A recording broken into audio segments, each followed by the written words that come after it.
হলে যাওয়া হয়েছিল, তখন সেটা হলে যেতাম না আমি। দেখতাম যে নায়িকা থাকতো, ভিলেনরা তুলে আনতো, হিরো তাকে নায়িকাকে বাঁচাতো।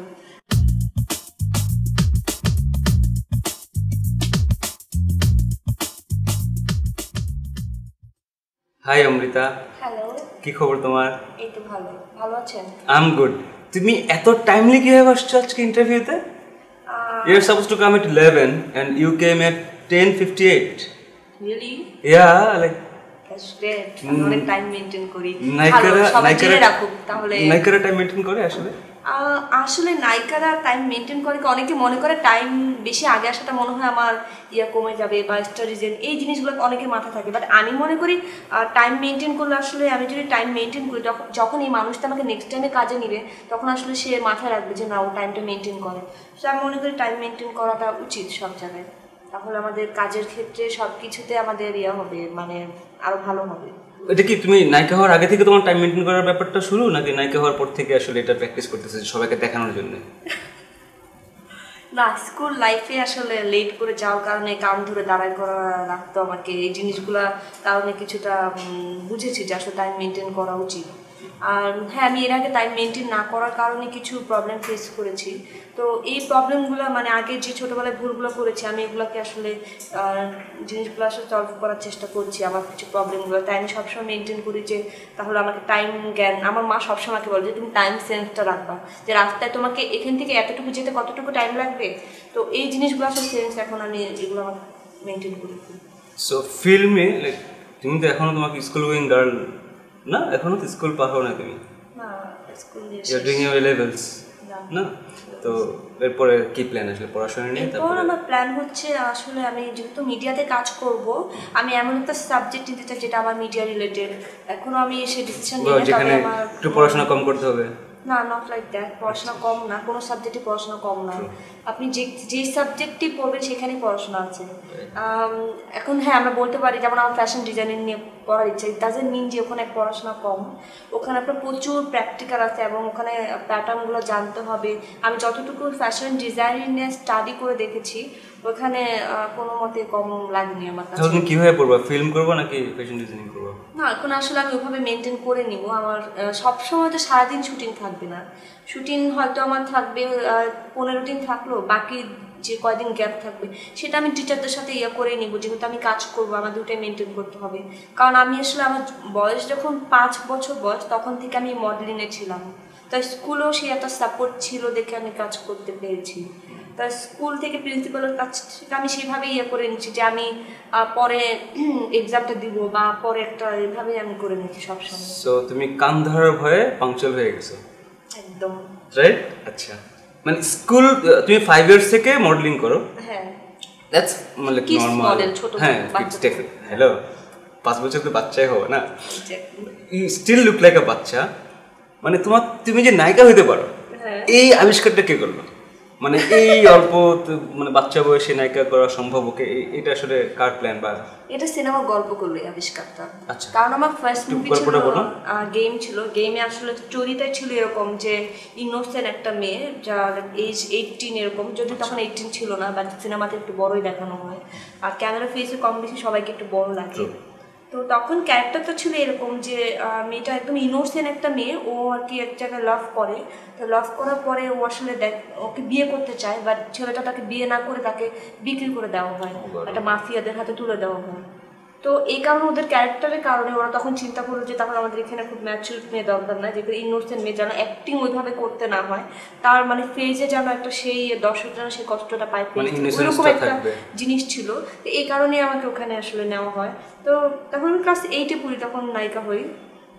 তো আমার মানে কেউ বিশ্বাস করছিল না, ক্লাসের টিচাররা মানে অবাক হচ্ছিল। আর হোমওয়ার্ক দেখা যায় যেদিন আমার মানে অফার আসে হিরোইন হওয়ার, এর পরের দিন থেকে হোমওয়ার্ক করি নাই, কারণ আমার ওইটা নিয়ে টেনশন কাজ করছিল যে আমি কী করবো না করবো, কী হতে যাচ্ছে না হচ্ছে। তো টিচাররা তখন বলে আচ্ছা ঠিক আছে, তোমার কাজ পড়া লাগবে না, তুমি এফডিসি গিয়ে সিনেমা করো, এইভাবে বলছে আমাকে। কিন্তু পরে আমি বলছি আচ্ছা ম্যাডাম দেখা যাক।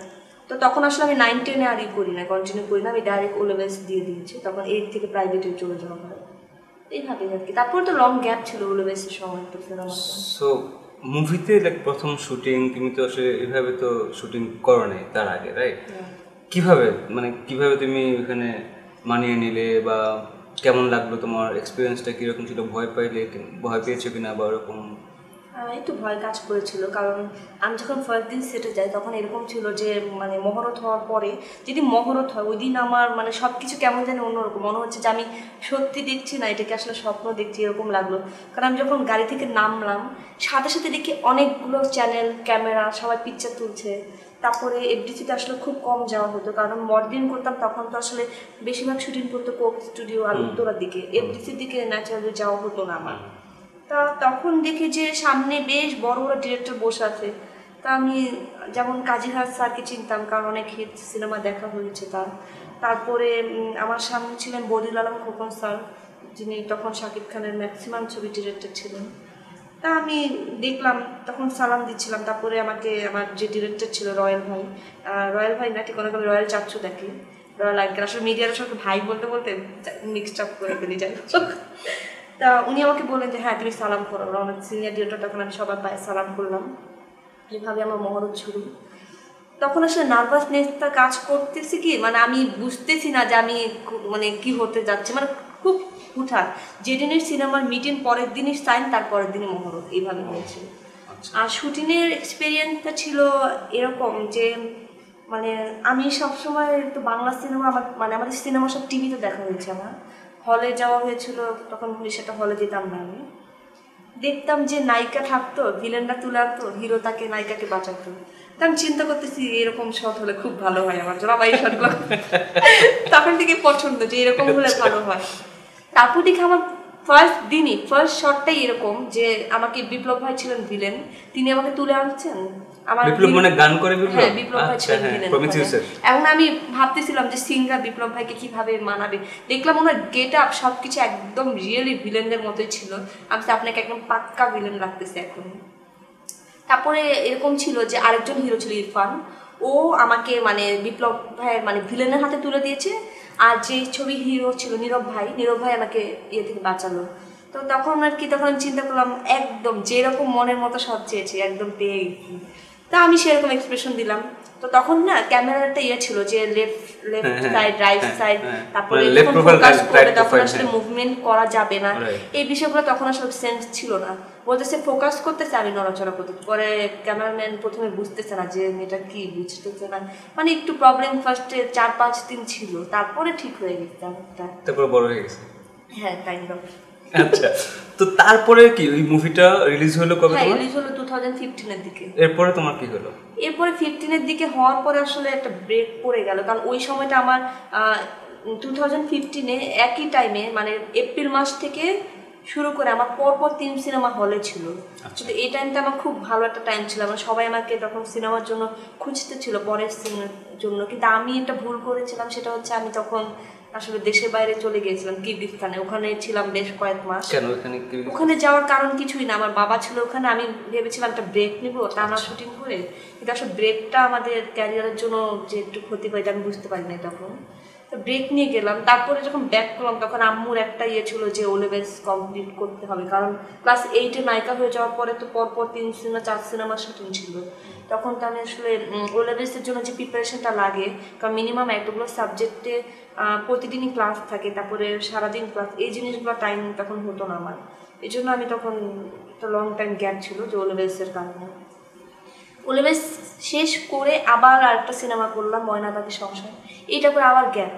তো এই গ্যাপে আসলে ক্যারিয়ারটা একটু, এখন তো যেহেতু একটা মানে চ্যাপ্টার শেষ, লাইফে একটা চ্যাপ্টার ক্লিয়ার করে নিয়েছি, এখন আসলে আমি পুরোপুরি মানে একদম ডিটারমাইন্ড যে আমি কাজ করবো, এখন আর কোনো গ্যাপ নেওয়ার কোনো পসিবিলিটি নেই।